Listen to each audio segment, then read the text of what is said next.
ꯁꯔꯦꯡ ꯐꯪꯗꯕꯅꯤꯅ ꯁꯤꯗ ꯉꯥꯍꯩꯁꯦ ꯁꯨꯃꯥꯏꯅ ꯌꯣꯜꯂꯦ ꯑꯗꯨ ꯂꯧꯔꯦ ꯄꯣꯝꯄꯥꯅꯣ ꯍꯥꯏꯅ ꯁꯤꯒꯤ golden ꯄꯣꯝꯄꯥꯅꯣ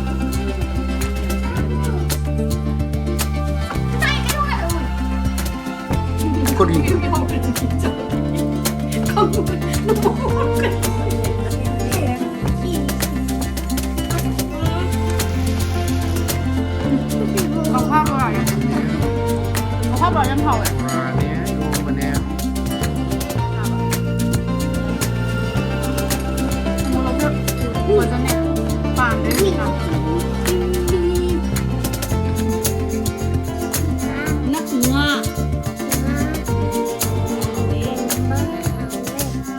Kurumjari ngasi je imoy no ginumini aduna lai ginumine na ngasi di aisu hingon degi na hangai imanda na thogda bane laga hingon degi kekino hingon degi katpasina aina wakai kay tare pungning yam nungai na hingon degi khara hikcherure aduga mapan degi ngasai parlong chelure thuga mapan degi kekino awara pa khara amusu laijarure aduga ngasi di ngamjaba khara kachere aduga husik thongaga mayam chaminasi aduga mayambu imoino numesida chong mayambu ima ibeni imoino na pibiba adegi akhoi mayambu awana mayamdegi kohanda adi mayam budusu lanthum mayam changba oiba aina mayamda paujenderi imoino imai bi manda ainasu khoirumjeri ado ai husik sakse thongatlage ngasai de than ko chinje madam ware theng pung tari ta gre husik se ado ngang jingchak lamni hayen na ichak thongange aduga mayam amung chaminasi ko imoinu gi katpaje yumdagi katpana hi katpana nungai rena kompre khra hi age dasakusa se to yaramdre hekto eloina du su katlage khumla dasakusa yewen kompre ne yong changi ron ba kompre khra heksere ngam yala he dasakusa je hen champut to bagi Kage si he elonya loina patla me ya de nongda yumdagi kat pana thawai nungai na aise he ure horen nga thongbagi napakpi mara he ure moro ate pusu hekto hengam yala soren cha ani katlage complex na yung sakiro lage ke khang na ba su hekto ure andagi loglei su khara liel ure horen iro mathake aduga sigi hai leisna horen hai adagi kanusna hai rasna horen lai da katlage aduga horen dasiku saslo hekto ya dresses na horen champut to da hapge sik awara pa mu leiru ge ai bazar tho ge horen amu duga thongala age horen lai amu kat panang na bhala ba gondagi lai khara hekchare adagi sina kabu khara leijarure hingonde khara hekpane mapan dei khara nga se sareng phangdabanina sida nga haije sumaina yole du laure pompano haira sigi golden pompano se nga ngong bokatpagi si oina leijere degi yumdagi hai khara he laphoi gi mapandai leijarure sina khoi ngamja bokatjare haita khara kachere sen haye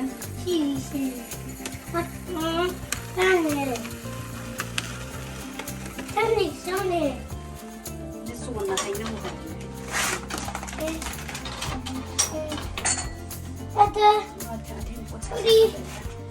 which one is yours? Is mine? What? This one is yours. No? Oh yeah. This is long. Mine is so long. What if mine is so long?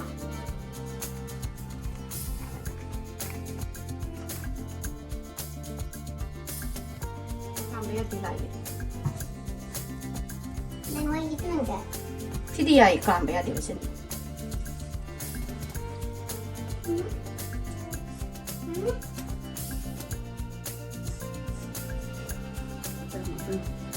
Hero imoinu iben no hand fold imoinu iben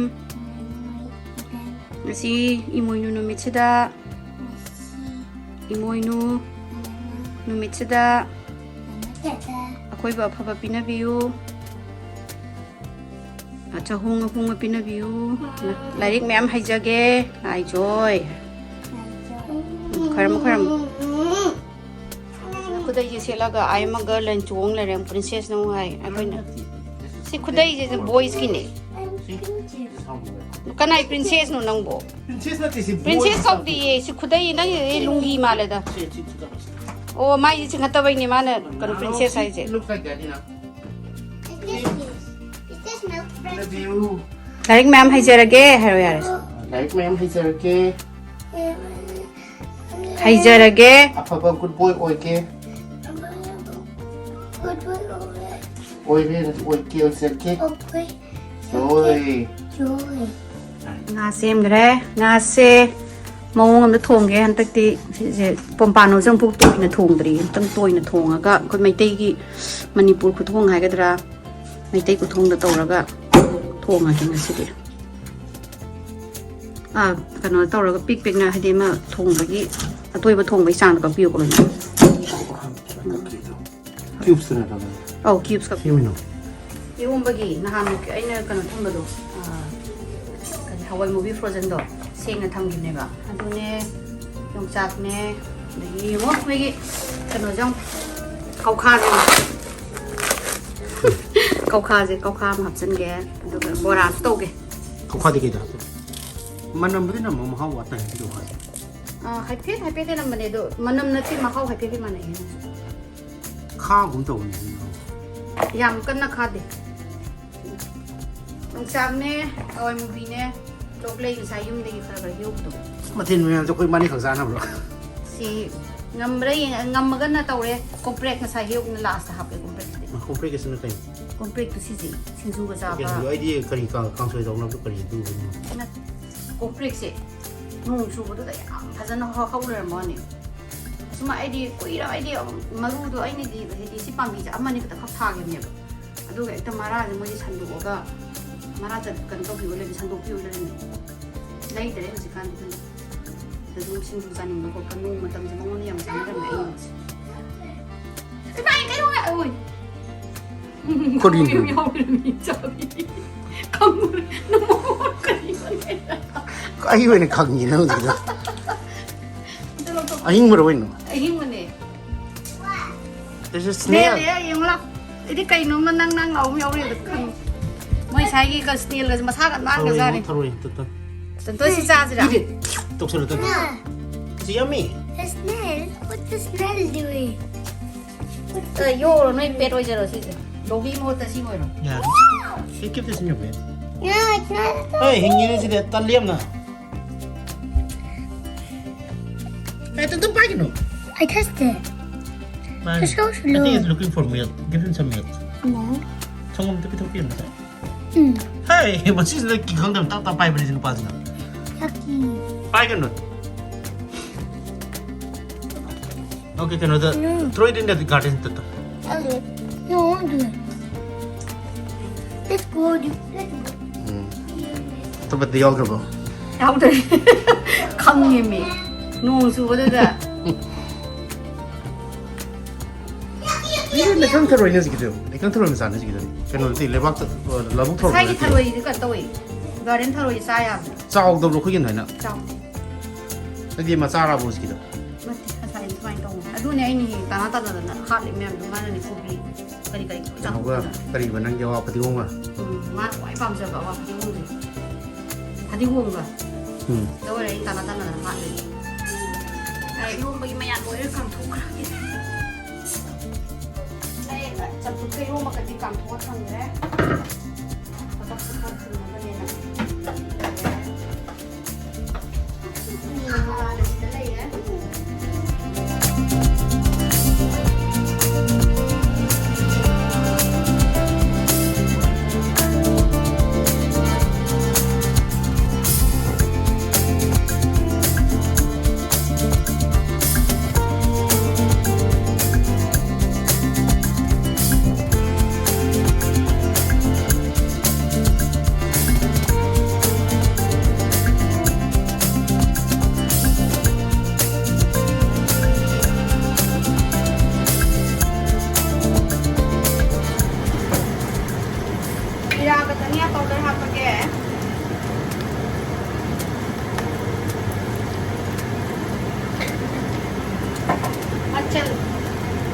manipod ka sa tigit.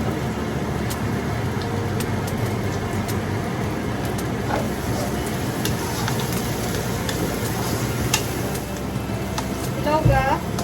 Ano dali?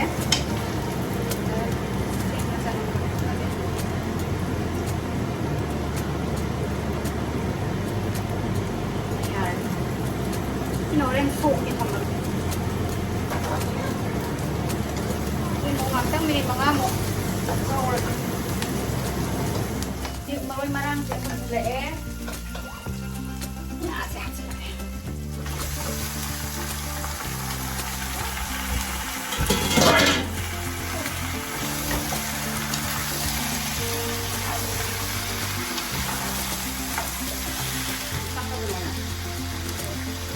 Hapsa lagi.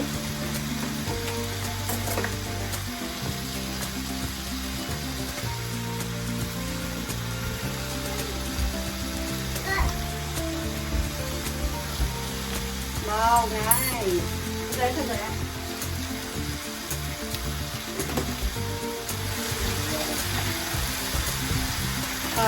Garam masala kita nak apa? Gawin na ito. Let's put that. Food apa ya deh?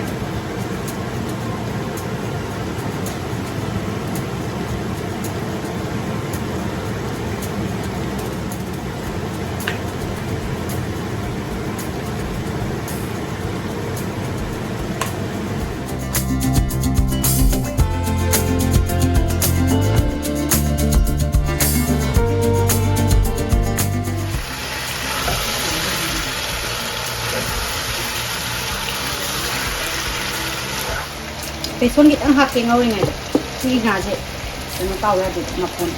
Daddy. Daddy.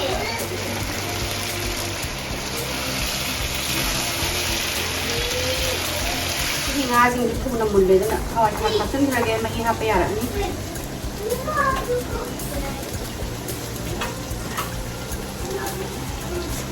Xin ngà sao có áp giận này. Khi hạt này.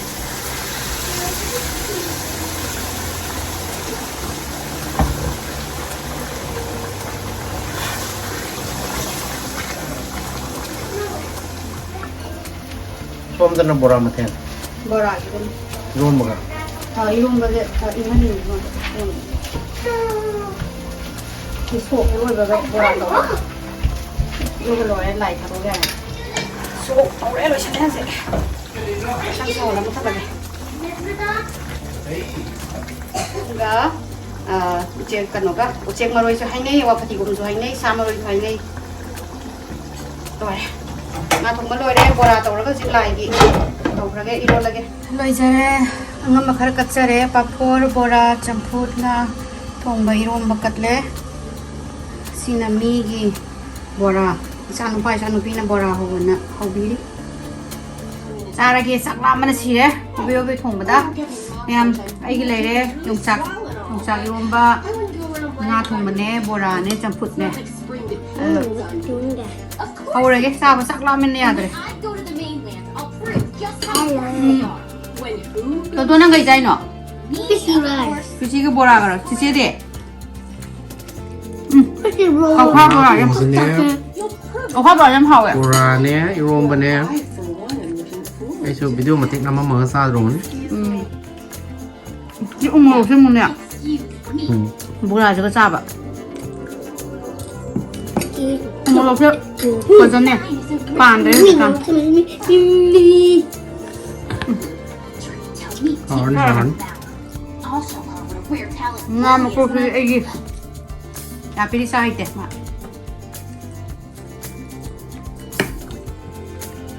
Chắc làm miếng gì đi. Chắc super super lần đi. Ung ngô phi hao đi, ung ngô cái nó sẽ bò ra cái nè. Bò ra cái. Đó không? Turtle. Người anh đi mục vàng ngông này là kênh rồi. TV nó miếng đây rồi bỏ. Hả?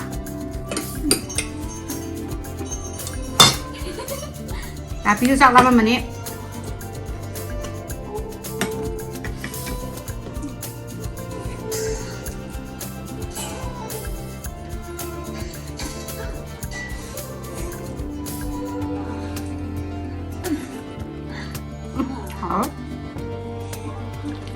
이거 비타민 좀 하면 뭐라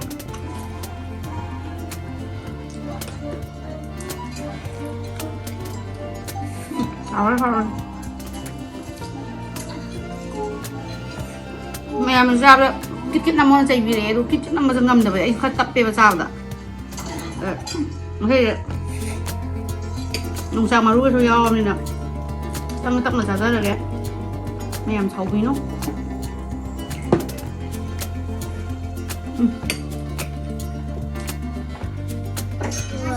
라면. Crunchy crunchy bora đấy lấy tới đâu maybe this one bora. how đấy bom sẽ khá là khai thật là cái nhà mà luôn đã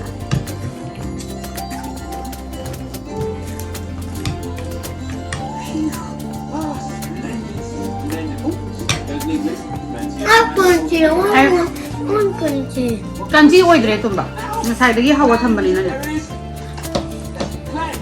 lại ôi đấy vậy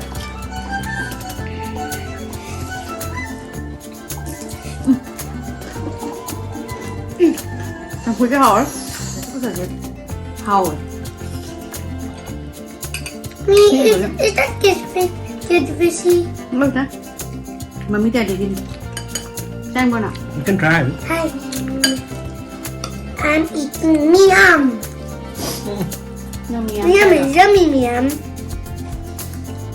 không sạc sẽ thôi bạn á lột rồi ngày cái hay đi lột được cái mà miên này lột rồi ngày hay đi lột được cái mập rang ngập béo cái căng hở á việc con này tôi ngại tắm nung mà thịt thoẻ một tấm cả mẹ tôi mà tăng mà là lông thể tôi tàu phản xạ làm được thịt nè cái gì Manipur gì cái sao không được cái nung sạc Meow. tôi có chắc này vậy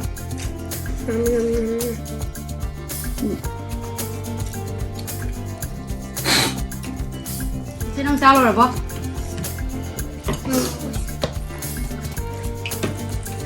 còn tôi nói cho nó bora lại chơi crunchy bora lại chơi vậy xem nó cái tầng này